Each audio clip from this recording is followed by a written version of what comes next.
Bom dia a todos. Começar aqui agradecendo a presença no nosso evento virtual aí sobre SEBAS. A ideia aqui hoje é tratarmos de uma forma bem objetiva e multidisciplinar sobre a importância dessa tese judicial, mas já dando uma abordagem muito mais prática, olhando um pouquinho o lado do mercado de ensino, que vem sofrendo por conta da Covid, e também de uma forma a se monetizar esses valores muito mais rápido do que aguardar uma ação judicial, às vezes muito demorada, e por aí vai. Então, para isso, a gente convidou aqui o João Otávio Junqueira. Para quem não conhece, o João foi reitor da Unifeob, hoje faz parte do corpo diretivo, é diretor do SEMESP, já foi presidente da BRUC, que é a Associação Brasileira das Filantrópicas, é conselheiro no ramo de educação, enfim, tem uma ampla experiência aí com o setor. O Gabriel Lunardi, sócio da Quadra Capital, que tem participado ativamente aí na análise desses créditos judiciais e criando estruturas bem inteligentes sobre como é possível viabilizar um caixa para as instituições com base nisso. E eu, que sou advogado, enfim, tenho trabalhado aí na área fiscal, trabalho na área fiscal há muito tempo e tenho atuado junto do mercado educacional desde 2015, olhando muito esse aspecto da imunidade tributária. Bom, vou passar a palavra aqui para o João, para que ele comece aí com o nosso bate-papo, falando dos desafios do setor e necessidade de caixa. Bom dia, pessoal. Bom dia a todos. Eu quero começar muito rapidamente agradecendo o convite aí do Eduardo, do BTLO, da Quadra Capital, no nome do Gabriel, e agradecer a todos que estão nos assistindo agora de forma síncrona, né, ao vivo, e depois aquelas pessoas que vão ter acesso ao link. A gente inicialmente estava programado para fazer essa reunião às 11 da manhã, mas por motivos meus, e aliás, já abro um parênteses para convidar quem está nos assistindo aqui para acompanhar a posse do SEMESP, que vai ser hoje às 11 horas. Bom, como eu disse, a ideia é fazer um apanhado geral, e aqui eu começo resgatando um pouco as minhas origens como veterinário, lembrando que quando os animais chegavam no centro cirúrgico, e isso vale também para seres humanos, né? A gente tem que primeiro cuidar para o animal ficar vivo, questão de sobrevivência, né? Hemorragias, questões traumáticas. Então, cuida para o animal ficar vivo. Depois, a gente cuidava da questão das funcionalidades, né? Se eu não tenho que manter um órgão ativo, tenho que manter um membro ativo. E depois, eu vou cuidar da estética, né? Isso quase que tudo junto e simultâneo. Essa metáfora eu trago porque hoje eu não vou tratar de questões regulatórias, de supervisão, eu vou tratar de uma questão de sobrevivência das instituições e para onde é que o mercado de educação está indo e quais são as dores e o que isso tem a ver com o nosso objeto aqui dessa conversa. E para isso eu quero tratar de alguns cenários, algo muito rápido, do que já vinha acontecendo e para onde essas coisas estão indo hoje. E para esses cenários eu vou usar, são 5 slides apenas de dados que eu extraí desse mapa do ensino superior elaborado todo ano pelo SEMESP, é um material muito rico de consulta que todos vocês já devem conhecer, quem está no setor educacional. O primeiro gráfico que eu trago é qual é o número de evolução da quantidade de cursos. Essa linha em verde aqui é o total, azul os cursos privados e vermelho os cursos da rede pública, dos ensinos superiores. Então, uma tendência de crescimento cada vez sempre constante dos cursos presenciais e nos cursos EAD um crescimento aqui, uma curva que quase exponencial da quantidade de oferta de cursos. Em contrapartida, essa é a quantidade de inscrições no Enem, a quantidade de inscrições confirmadas e essa linha de baixo é de realmente, efetivamente presentes na prova do Enem. Então, uma tendência clara de decréscimo dessas três linhas. Aqui também uma linha do ensino médio, dos concluintes, é uma linha quase constante, mas com leve tendência de queda. Nesse aspecto aqui, retrata uma mudança demográfica do país, que cada vez menos jovens, em taxa de natalidade decrescendo. A consequência disso é que você tem cada vez menos alunos ingressando no presencial e, por outro lado, um acréscimo dos ingressantes nos cursos EAD. O que isso tem a ver? O que isso nos traz? Uma diminuição brutal de ticket, porque o curso de EAD no Brasil, particularmente, é mais barato, né? O valor da mensalidade é menor. Isso faz com que, além da excesso de oferta, diminuição da demanda e o ingresso dessa modalidade de EAD, os tickets caem muito. Junto com isso, um absoluto decréscimo nesse gráfico de baixo dos financiamentos públicos, e o gráfico de cima mostra essa linha maior roxa aqui, a quantidade cada vez mais crescente, a níveis quase já de 40%, de 35% dos financiamentos e benefícios próprios das instituições. Então, além do ticket estar caindo, as instituições têm cada vez dar mais benefícios para conseguir capturar aluno. Somado a tudo isso, junto ao mesmo tempo, uma disrupção muito forte de instituições que não são instituições de ensino superior ou não são instituições de ensino credenciadas como tal, que fazem uma disrupção, trazendo os cursos mais rápidos, mais baratos, mais dinâmicos, mais significativos, e isso traz também uma disrupção no setor. Eu sempre gosto de dizer que quem acabou com a oferta de carroça como meio de transporte não foi um cavalo mais forte ou mais potente, foi o carro.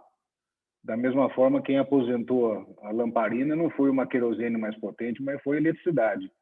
E esse é o mercado que a gente tem hoje, de que empresas com muita perspicácia, disrupção, startups que vêm aí fazendo estrago no mercado, estrago no sentido dessa linha aqui, que é a linha final, as margens das instituições cada vez caindo mais, uma morosidade em fazer algumas alterações, mas, como eu disse, a ideia não é entrar nisso agora, porque senão eu não vou conseguir fazer isso com o tempo necessário.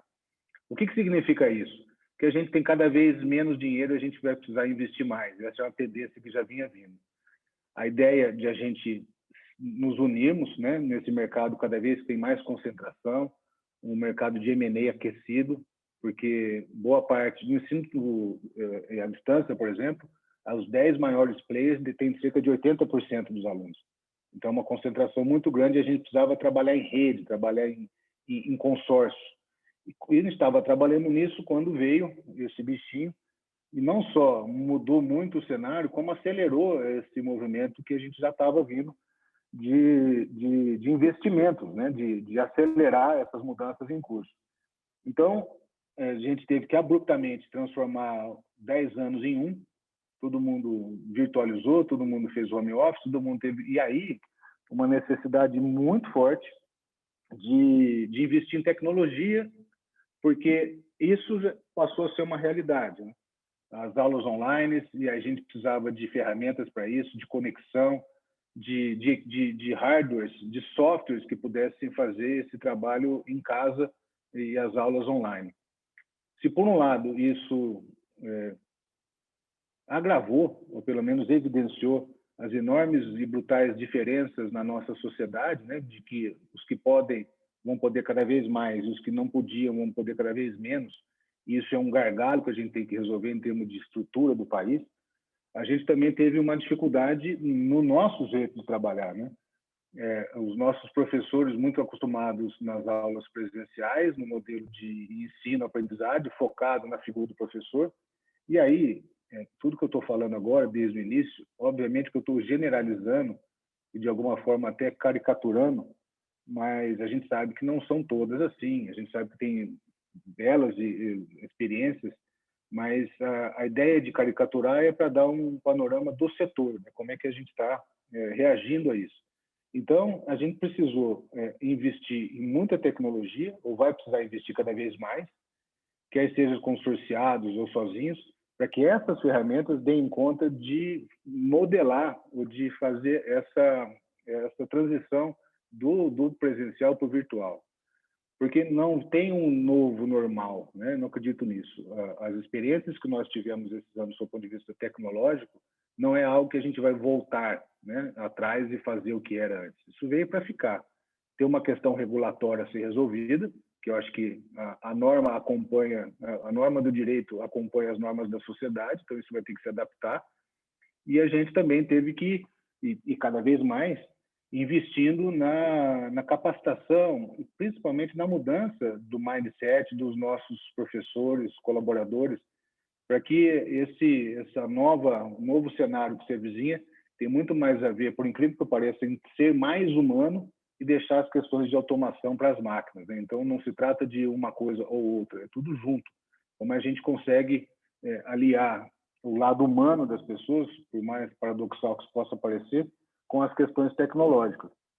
Como é que a gente vai desaprender o que fazia e reaprender de novo sobre essa nova ótica, trazendo, né, valor para os nossos clientes, nossos estudantes e a sociedade. Então, para isso, a gente precisa atravessar fazer uma transição de modelo, é como se fosse uma travessia mesmo, e a gente precisa ficar vivo nessa travessia, a gente precisa abastecer. E isso pegou a gente, essa aceleração, pegou a gente num momento que estava essa questão de baixar ticket, as instituições se reestruturando, saindo de um modelo mais de grande demanda e baixa oferta para um modelo totalmente diferente, e muitas instituições foram pegas com caixa baixo. A gente tem visto instituições com muita dificuldade de caixa, muita dificuldade de fazer essa transição, porque para desvincular do projeto antigo precisa de dinheiro. E esse dinheiro não é fácil, é um baúzinho de dinheiro que a gente vai ter. Não é só dinheiro, mas o foco aqui é esse. E custa fazer isso, essa transição. Quando as pessoas percebem, né? Tem gente que ainda não se deu conta disso, está achando que vai voltar. E não vai. Não é só uma questão da pandemia e da doença. É uma questão de uma nova era, né? De novos tempos. E isso traz com que a gente precise de caixa, precise de necessidade de fazer esse movimento. Junto a isso, grandes corporações listadas em bolsa têm acesso a dinheiro de uma forma muito mais barata, né? Obviamente que tem seus méritos, tem tudo. A ideia aqui não é fazer uma disrupção entre uma coisa ou outra, mas é esse cenário de que esse dinheiro é muito mais fácil para essas instituições, não sem suor, mas muito mais difícil para as instituições pequenas e que estão muito orbitando, que é a maioria das instituições no Brasil. Cerca de 60% das instituições de ensino brasileiras têm menos de 1.000 alunos. Essas instituições precisam se reinventar. Ou então, né, um grande componente no Brasil é o investimento externo, por meio de fundos de investimento, de private equity, enfim, de fundos internacionais que investem e aportam aqui e também dão a essas instituições uma vantagem competitiva do custo do capital. E aí, trazendo um pouquinho desse mapinha, né, que a gente me propus a fazer aqui, a ideia é compartilhar com vocês um pouco da experiência que a gente teve aqui na instituição, na Unifeob, a FIOB é uma instituição comunitária, né, sem fins lucrativos, fundada em 1965, e que a gente vem de todo esse tempo pegando todas essas travessias, e obviamente que esse resumo que eu fiz foi proposital, de fazer algo bem rápido, bem didático, mas a gente também estamos atravessando esse momento de dificuldade. E algum tempo atrás, aí entra um pouquinho o escopo, já no final o escopo dessa tese que o Eduardo vai se aprofundar, de como é que a gente mapeou e identificou oportunidades de reforço de caixa em função daquilo que a gente estava precisando, né? E felizmente fizemos isso em tempo de essa pandemia nos pegar uma posição mais confortável, do ponto de vista de capacidade de investimento, do que estávamos antes. E isso foi absolutamente crucial para a nossa continuidade dos nossos trabalhos. Eu posso dizer que a Unifeob é uma instituição pequena, nós temos, para o cenário brasileiro, temos 5.000 alunos, sem fins lucrativos, comunitárias, melhor dizendo. E a gente tem esse compromisso, né, de ajudar a sociedade e a comunidade. Isso fez que os nossos tickets também caíssem, que as nossas margens caíssem. Nosso EBITDA é bastante apertadinho. Então, essas ajudas, esses reforços de caixa que nós obtivemos há cerca de 2 anos, depois o Eduardo pode confirmar, foi fundamental para que a gente fizesse essa travessia que eu me referi.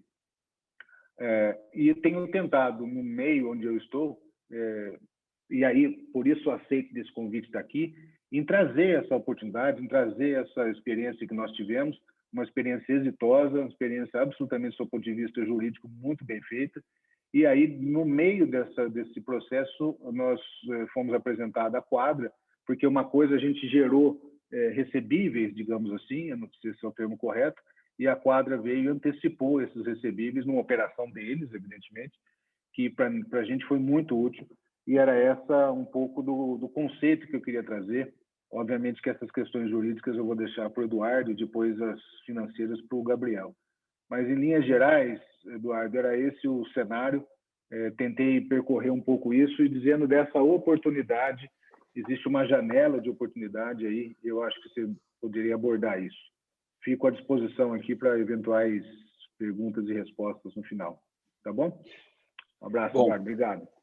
Muito obrigado, João, primeiro por ter aceito o convite, depois pelas palavras, e acho que você foi sempre meu grande mentor aí nessa parte educacional, era um mercado que eu não conhecia, a gente começou a trabalhar junto aí em 2015, e quando eu começo a entrar no mercado novo, eu faço questão de ir a fundo e conhecer as instituições. Então, eu fui para São João, depois eu fui visitando todos os outros clientes que a gente começou a ter na área, e eu confesso que eu fiquei muito impressionado com a relevância local, principalmente, das comunitárias. Eu me lembro até hoje que eu fui visitar na Unifeob o projeto de quitoterapia, e eu comecei ali a entender que aquilo ali era muito mais do que apenas ensino, né? Ele transforma toda uma região, às vezes, carente. E aí é por isso que a gente, às vezes, aqui fala de oportunidade, reforço de caixa, mas, na verdade, isso aqui é um direito das comunitárias. E por quê?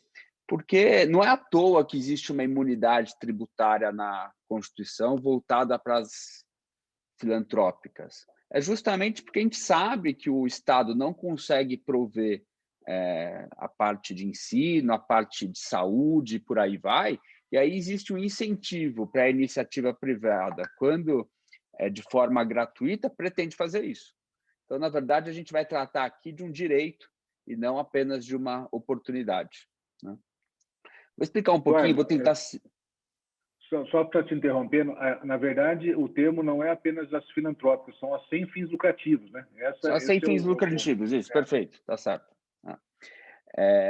Eu vou tentar ser o menos técnico possível aqui, vou trazer um pouquinho do histórico e onde a gente vê a possibilidade de exercer esse direito, e temos feito isso com bastante êxito aí nos últimos anos. A Constituição prevê essa imunidade tributária justamente por conta do que eu disse, né? Então, uma instituição sem fins lucrativos, ela não paga imposto de renda, não paga contribuição social, PIS, COFINS, ISS. E também não deve pagar contribuição previdenciária patronal.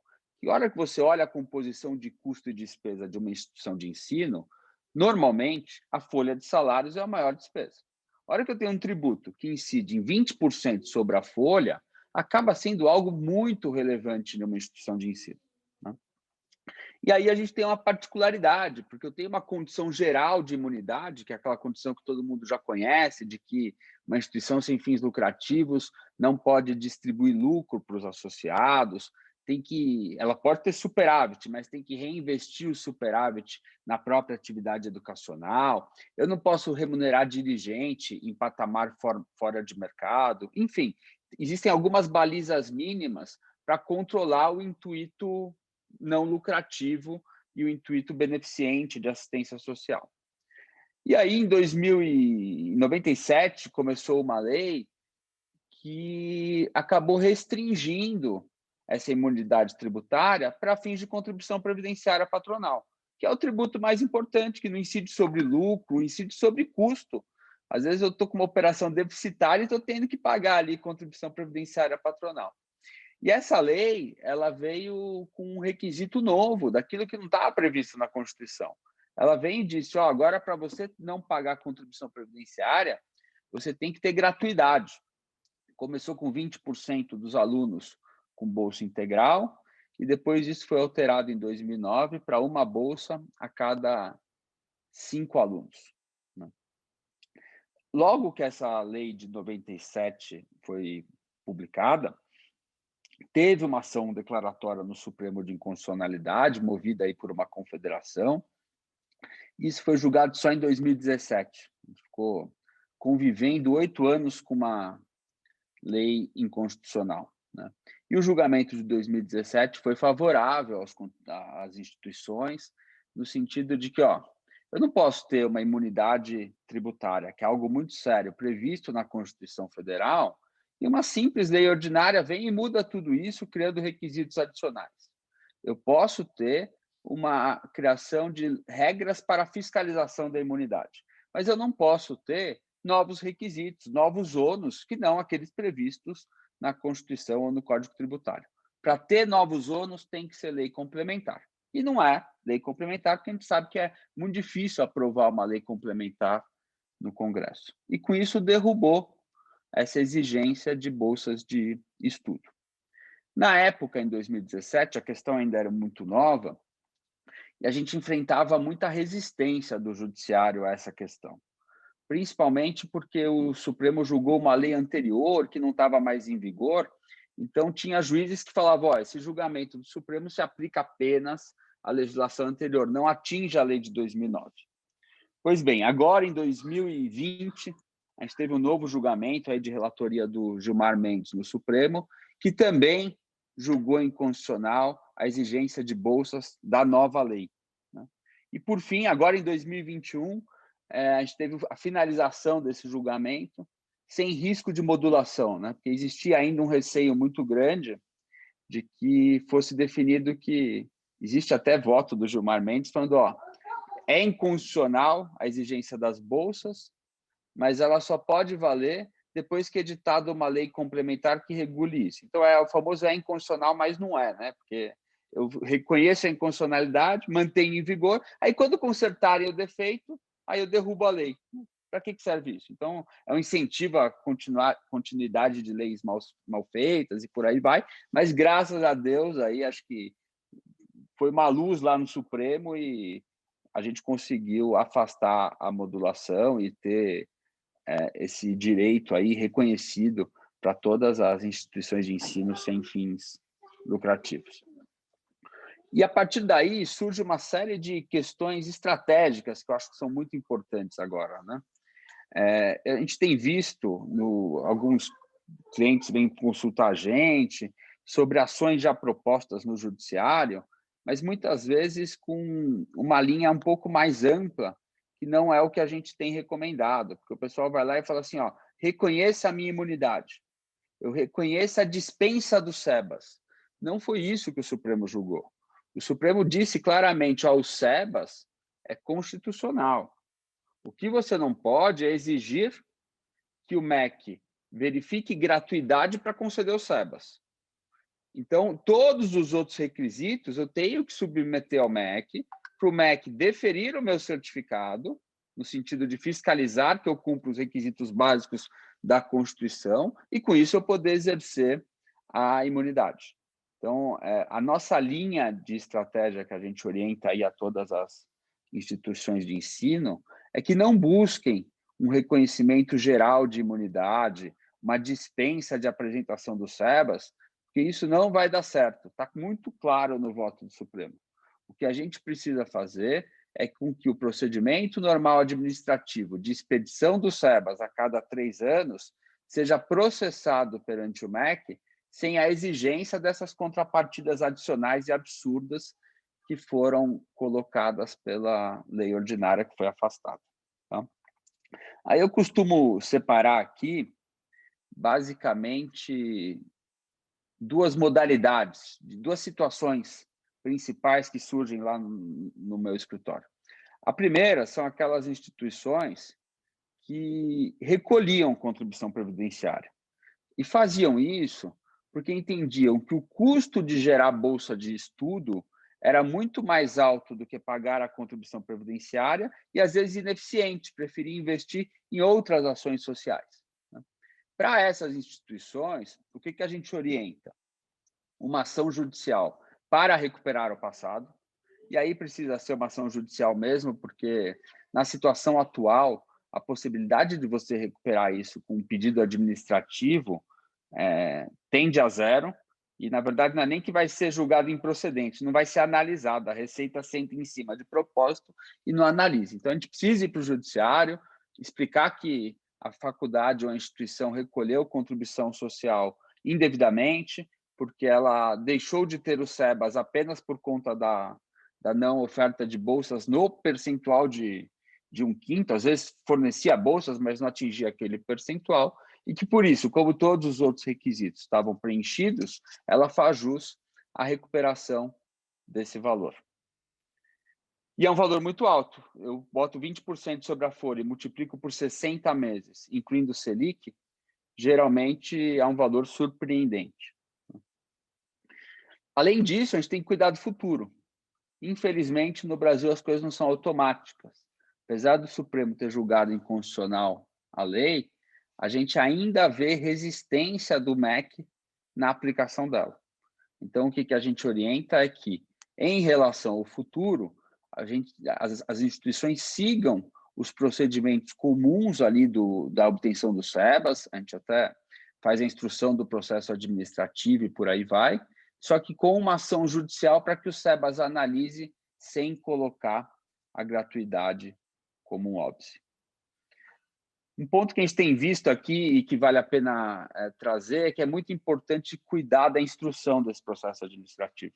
A gente viu o MEC lá do passado muito focado na gratuidade. Então, ele nem olhava o resto de direito, ele olhava a gratuidade. Preenche os 20% ou não preenche os 20%? Agora que ele está muito pressionado a não olhar a gratuidade, ele tem, eu brinco que ele vai buscar pelo em ovo. Então, às vezes, a gente tem alguns SEBAS indeferidos por questões muito pequenas que poderiam ter sido ajustadas no curso do processo administrativo. Então, é importante fazer uma auditoria aí nessa documentação, relatório de atividades, contabilidade, por aí vai, para que chegue um pedido redondo e o MEC analise e defira esse SEBAS, tirando o peso aí do futuro para as instituições de ensino.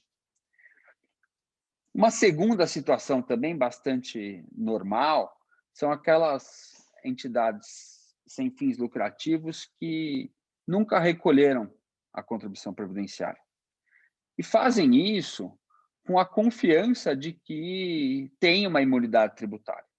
E aí, a hora que você vai ver o histórico, às vezes eu tenho 10 anos de processos no MEC pendentes de análise, sendo que a lei manda analisar os processos em 6 meses.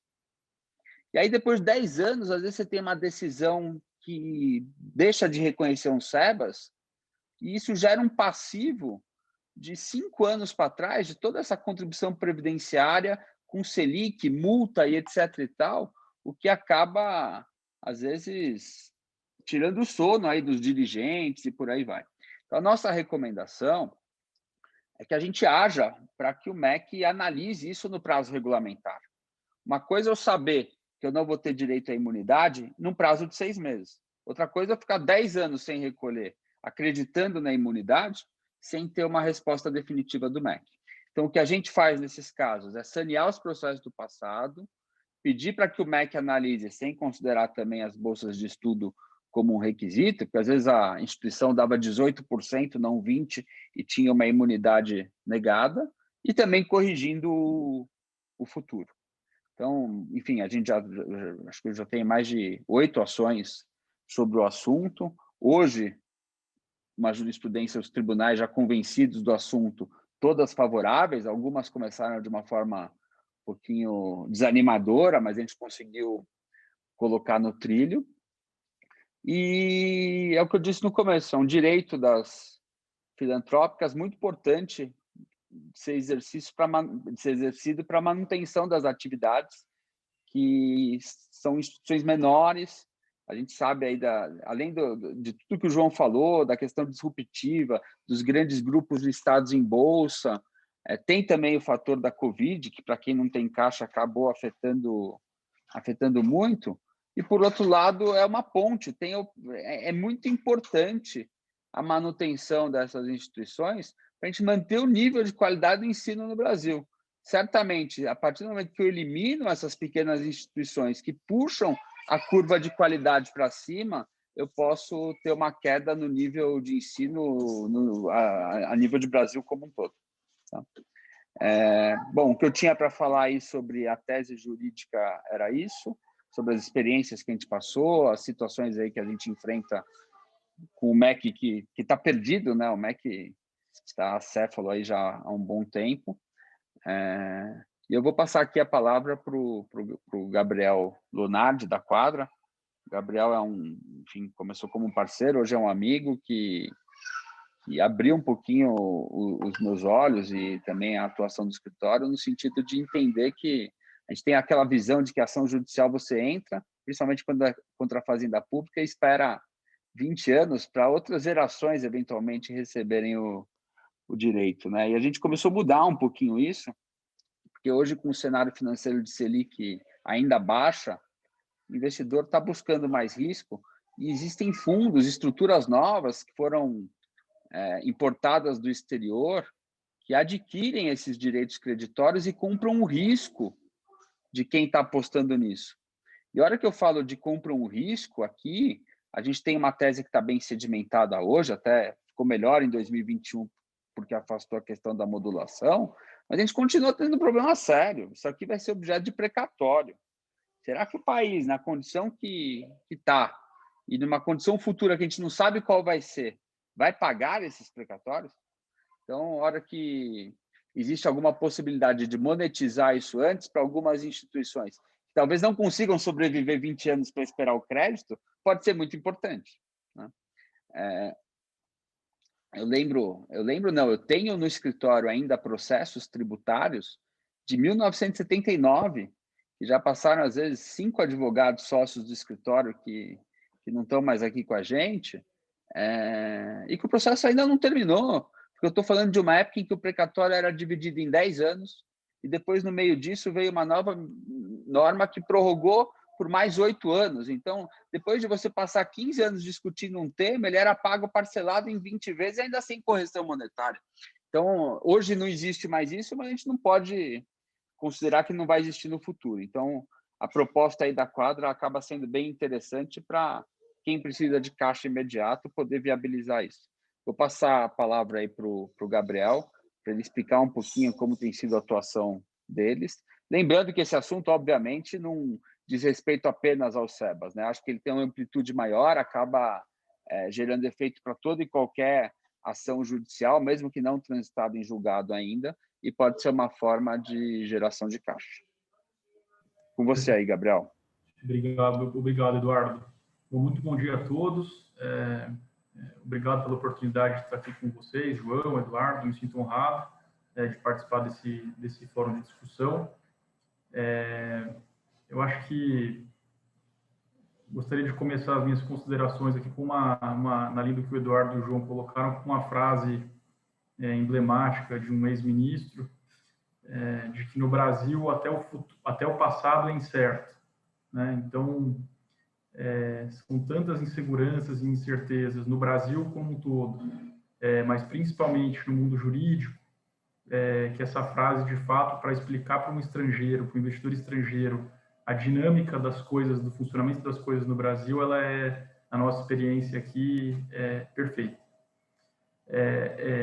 Vou falar um pouco da indústria, né, do setor de atuação da Quadra Capital, do que nós fazemos, para depois passar a falar especificamente das alternativas, né, e possibilidades de antecipação dos créditos relacionados às ações judiciais que discutem a questão dos SEBAs e dos créditos previdenciários.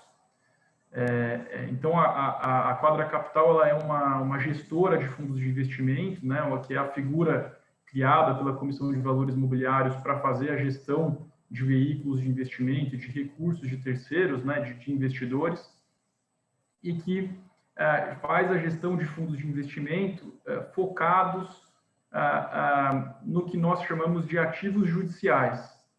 Os ativos judiciais são basicamente os direitos creditórios, né? Então, os recebíveis oriundos de ações judiciais.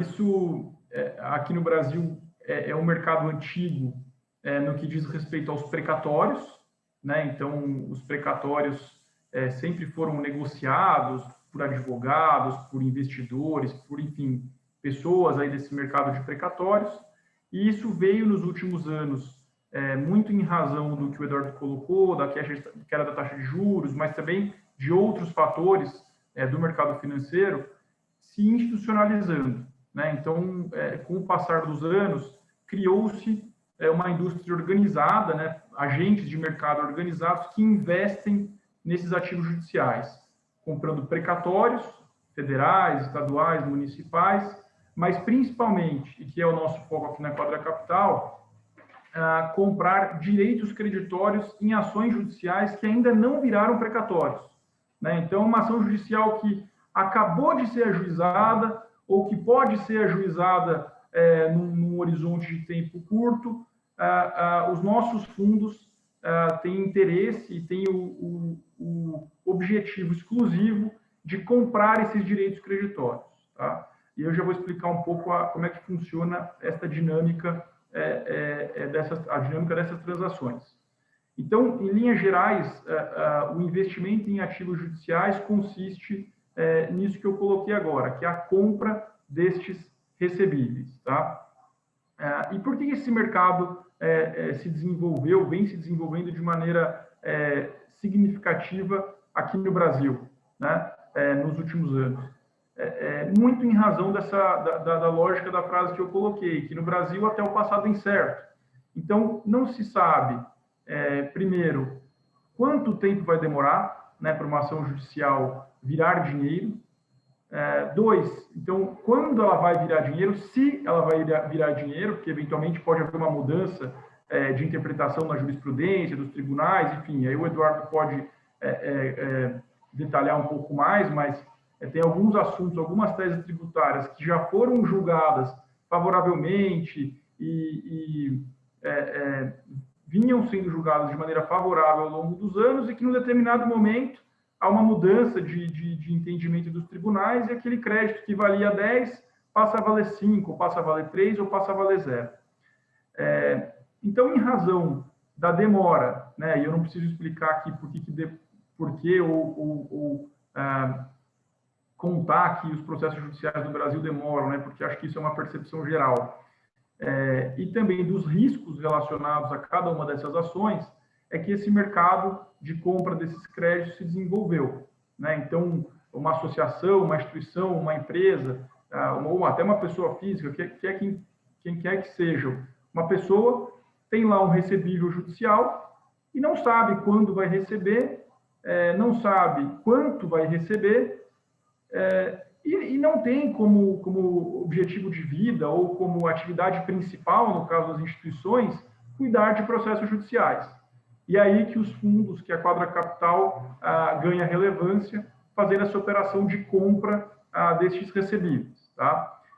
Então, via de regra, isso é implementado via a assinatura de um contrato de cessão de direitos creditórios, né? Então, celebra-se um contrato entre a instituição que tem a ação judicial e o nosso fundo, tá? E é um fundo de investimento registrado na Comissão de Valores Mobiliários, auditado por auditores independentes, com custódia também por instituição financeira. Então, é uma instituição completamente resguardada por governança e agentes de mercado e reguladores. E aí assina-se esse contrato, tá, de compra e venda, de cessão desses direitos creditórios e uma escritura pública, tá, por meio do qual a instituição, enquanto dona dos direitos creditórios oriundos da ação que discute a inconstitucionalidade do SEBAS, ou que discute a recuperação dos débitos previdenciários, ou qualquer outra ação, transfere esses créditos para o fundo e o fundo faz o pagamento de caixa para a instituição. Então, em termos jurídicos, né, é uma operação relativamente simples, né, que são basicamente dois instrumentos, é um contrato de cessão, uma escritura pública, e aí, a partir daquele momento, o fundo passa a ser o dono dos direitos creditórios, né? A instituição, no momento zero, né, antes da transação, ela tinha uma ação judicial e uma expectativa de receber um determinado montante de recursos num horizonte de tempo sem previsão, e o fundo tinha recursos em caixa. No momento 1, são assinados os contratos, o contrato de cessão e a escritura pública. No momento 2, a transação é liquidada. Então, a instituição recebe os recursos e o fundo passa a ser o dono daqueles direitos creditórios e passa, a partir de então, em conjunto com o escritório de advocacia que conduz a ação, a conduzir e ter os interesses e todos os riscos da ação. É importante dizer que essa operação ela é realizada, em todos os casos, sob a forma de uma cessão definitiva sem direito de regresso. Né? O que significa dizer isso? Significa dizer que o fundo, quando ele compra esse crédito, ele passa a tomar todos os riscos relacionados a esse crédito. Então, se eventualmente no futuro houver uma decisão judicial desfavorável, ou o processo demorar 10, 20 ou 40 anos, como o caso que o Eduardo colocou, esse risco é todo do fundo. O fundo não vai poder depois ir atrás da instituição e dizer, olha, está demorando muito tempo, ou aquela operação, vamos desfazer aquele negócio. Não, é uma cessão definitiva sem direito de regresso. O que nos parece bastante positivo para as instituições, porque saem do risco e de todos os riscos relacionados àquela ação judicial. Então, basicamente essa também a mecânica e a lógica jurídica por trás dessas operações.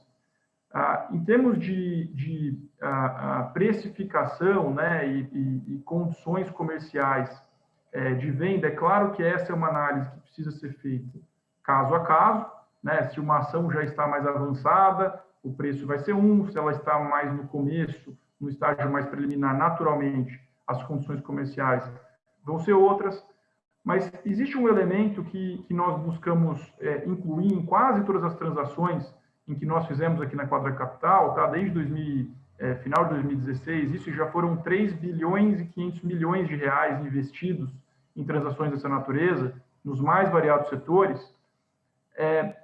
O que nós buscamos incluir nesses contratos são o que eu chamo de mecanismos de alinhamento, né? Então, via de regra, nós tentamos colocar no contrato, além do preço de aquisição, mecanismos de alinhamento que são, basicamente, previsões de pagamentos adicionais para o vendedor, para a instituição, caso aquele crédito venha se realizar de forma muito rápida, tá? Então, por que nós fazemos isso? Né? Porque, naturalmente, por todos os riscos envolvidos numa ação judicial aqui no Brasil, pelo tempo que pode demorar, pelos riscos de, eventualmente, esse crédito sofrer uma redução significativa, né, por discussões judiciais, por passivos tributários, enfim, naturalmente, esses ativos são negociados muitas vezes com descontos relevantes, né? Então, basicamente, em razão de se esperar que vai demorar muito tempo para aquela ação judicial virar dinheiro, né? Então, geralmente, quando se pergunta de um processo judicial, pode demorar 5, 7, 8, 10 anos, ainda mais se a ação estiver num estágio muito preliminar. Então, em razão disso, né, o preço de aquisição geralmente é um preço de aquisição com um desconto relevante em relação ao que se espera receber daqui a 10 anos. Né? Mas para criar um alinhamento entre o fundo e a instituição vendedora, né, a instituição que é dona dos créditos e que vai antecipar esses recebíveis, o que nós colocamos via de regra nos contratos são previsões de pagamentos adicionais pelo fundo para a instituição, caso venha a ocorrer uma surpresa positiva no processo. Então, se eventualmente a instituição tem lá um processo que hoje ela espera receber em 5 anos, ela vende esses direitos creditórios para o fundo, e aí, por alguma razão, aquele processo anda rápido e os recursos são recebidos em 2 anos, eventualmente, poderia-se pensar que aquele negócio não foi um bom negócio para a instituição. Então, o que nós fazemos? Nós colocamos no contrato a previsão de pagamentos adicionais, que diz o seguinte: caso os recursos venham a ser recebidos em um ano, o fundo vai pagar X% a mais para a instituição. Caso ele venha a ser recebido, os recursos venham a ser recebidos em 2 anos, aí Y%, sendo Y menor que X. De modo que é uma escadinha de pagamentos adicionais decrescente no tempo até chegar a zero. Também, se o processo demorar mais de 5, 6 anos, ou 4 ou 5 anos, a depender do caso, para virar, para ser monetizado, aí a instituição vai ter recebido apenas o montante inicial, apenas o pagamento do preço de aquisição.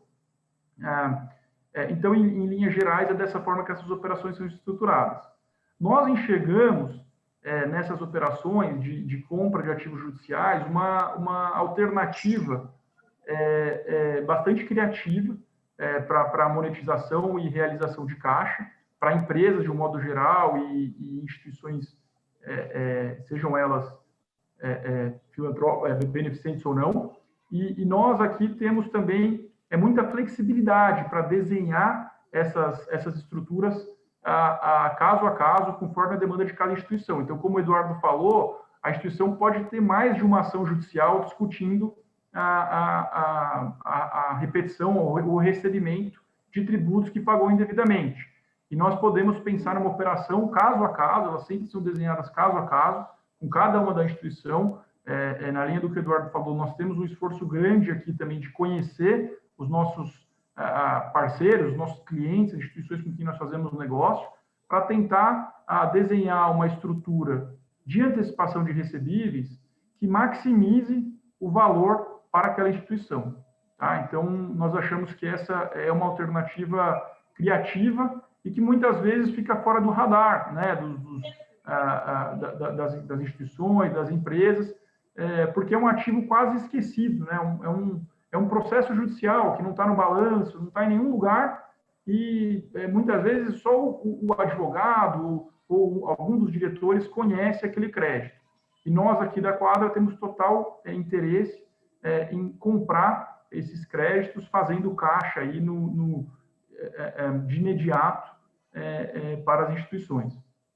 Então, acho que era basicamente isso. O João, Eduardo, não sei se tratei de todos os temas aqui, vocês que já me acompanham aí e participaram de algumas operações, né? O Eduardo principalmente, se vocês acham que faltou tratar de algum ponto específico que seja relevante aí para ilustrar, e claro que a gente não vai conseguir falar de tudo, sobre essas operações. Eu acho que foi perfeito, e o que eu queria chamar a atenção aqui, na linha do que você falou, Gabriel, é sobre essa questão de formação do preço, né? A gente está falando de dinheiro no tempo, basicamente, e risco de uma ação judicial. E, de fato, é muito ruim para um vendedor da ação. Putz, eu vendi a ação por um valor que, na época, era bom e, se eu tivesse esperado 1, 2 anos, teria recebido dinheiro. Então, esse modelo de que você recebe uma entrada e valores adicionais de acordo com o tempo do processo, no sentido que é possível continuar sócio da Quadra no recebimento desse crédito por algum tempo, acaba gerando um conforto muito grande para o vendedor e uma segurança em se fazer o negócio. Então, acho que foi uma modelagem muito interessante desse contrato, e até hoje em dia, com o caso julgado, esse caso do SEBA julgado no Supremo, em repercussão geral, existem mecanismos de acelerar o processo. E aí a gente tem trabalhado junto com a Quadra para pedir preferência, para mostrar para o tribunal que é uma entidade filantrópica ou sem fins lucrativos e que, por conta disso, precisa dos recursos rapidamente e que precisa ter uma prioridade no curso da ação, e a gente tem conseguido êxito nisso. Então, acaba sendo um motor aí para que todos os players da relação, Quadra, advogados, instituição, continuem juntos, trabalhando para o desfecho rápido da ação. Então, a gente tem uma pergunta aqui que eu achei interessante, da Michele, perguntando sobre honorários de sucumbência, no sentido sobre se, quando a Quadra compra o risco, ela, inclusive, assumiria esse risco de honorários de sucumbência. Só que antes de passar a palavra para o Gabriel, eu vou dar uma dica aqui. Existe uma corrente muito sólida nos tribunais no sentido de que a associação que não tem fins lucrativos tem gratuidade de justiça. Tá? Então, é uma preliminar que a gente trabalha nas nossas ações, no sentido de que, na pior das hipóteses, se a instituição perder a ação, ela não pode ser condenada em ônus de sucumbência contra a fazenda, que às vezes pode chegar aí a 10% de um valor muito alto, porque como ela não tem finalidade lucrativa, ela tem uma atividade social, esse dinheiro ele é importante para a manutenção do aspecto social e não poderia ser revertido em sucumbência. E é uma linha que tem muito êxito. Então, preliminarmente aqui, usando aí o jargão da advocacia, eu já respondo para a Michele que, na maioria das ações, a gente consegue mitigar esse risco, no sentido de que nem a instituição, nem a quadra teriam que pensar nessa questão da sucumbência. Perfeito, perfeito. Acho que o Eduardo colocou bem. Eu acho que para essa discussão, né, do caso específico desta tese, eu acho que essa questão está bastante endereçada. E aí, em relação a outros casos, depende muito uma análise feita caso a caso, em que nossos advogados aqui avaliam esses riscos e avaliam junto com a empresa, com a instituição cedente, eventuais riscos de honorários de sucumbência, mas eu acho que esse ponto está bem mitigado aqui no que diz respeito a essa tese do SEBAS, dos créditos previdenciários. Eduardo, preliminarmente, peguei esse teu jargão. Eu só queria acrescentar um fato seguinte: boa parte dessas instituições sem fins lucrativos, elas são instituições fundacionais.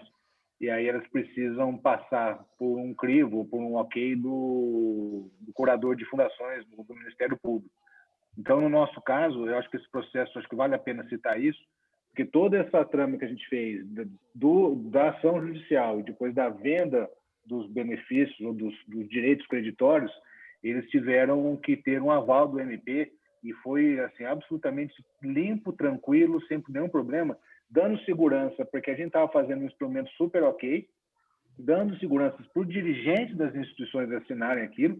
E eu acho que esse earnout aí que o Gabriel mencionou, dessa rampa de remuneração no tempo, também dá muita tranquilidade para o dirigente e para o curador de fundações. Então, acho que é algo que vale a pena a gente citar, que para a gente concluir todo o processo, a gente fez a ação judicial e a gente vendeu os direitos creditórios. Todo esse processo teve o aval e a chancela do MP. Eu acho que isso dá uma segurança muito grande no processo. Só para registrar isso, acho importante. Perfeito. Quando é fundação, a gente precisa submeter isso por cautela ao MP e, de nossa experiência, sempre existe um receio de que um procurador, que é uma operação financeira que não é o dia a dia dele, mas essa questão do earnout acaba gerando uma segurança muito grande mesmo. Bom, queria agradecer aqui a todos os participantes, enfim, as mensagens aqui do Julian, que é cliente, amigo nosso ali de Tuverava, da Michele, da professora Cici, enfim, já pediu aqui para a gente trocar algumas ideias sobre o caso deles. Foi muito, muito bom aí estar na mesa com o João e com o Gabriel. Eu sou advogado, mas eu gosto muito de pôr os temas de forma multidisciplinar, que acho que fica muito mais objetivo e prático. Eu acho que a gente conseguiu aqui, com a ajuda do João, ter uma visão de mercado e com a ajuda do Gabriel, ter uma visão financeira do assunto. Muito obrigado a todos e a gente fica aqui à disposição. Acho que todo mundo tem nossos contatos, se quiser trocar ideias sobre casos concretos, falar de coisas futuras, é um assunto que a gente gosta bastante de conversar e evoluir aí nas ideias. Obrigado, João. Obrigado, Gabriel. Obrigado aí a todo mundo.